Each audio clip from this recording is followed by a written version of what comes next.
Episode 8.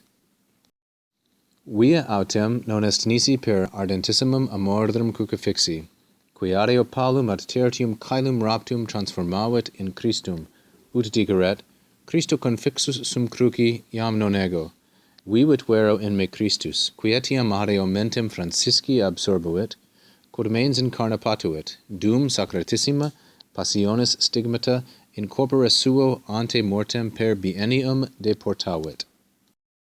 In the previous episode, Bonaventure is talking about the path ad pacem, the road to peace.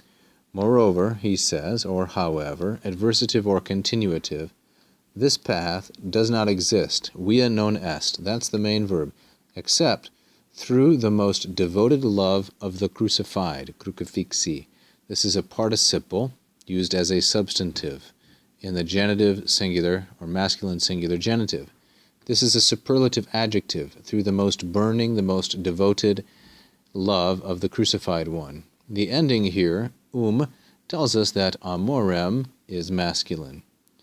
Who, and now this is referring to the crucified, we have adjectival modification, this qui clause, who transformavit, changed, to such an extent, Paul, when he was ad tertium caelum raptum. So raptum modifies Paulum. Paul, when snatched up or taken up, ad tertium caelum, to the third heaven. He so changed Paul, that's the adeo, and this sets up the result clause. Adeo, adverb of degree, ut, result clause. He so transformed Paul that he said, transformed him unto Christ in Christum, that he, meaning Paul, said, confixus sum, Christo cruci, I have been nailed to the cross with Christ. Iam non ego, no longer do I exist, do I live. We have here implicit vivo, probably not sum, because that is existential, and I no longer live. But, vero here, adversative, he lives in me, does Christ, but Christ lives in me. Now the antecedent of qui I take to be Christus, but some take it to be amorem. The Boehner translation, for example, seems to take amorem as the antecedent of qui. Christ, who also,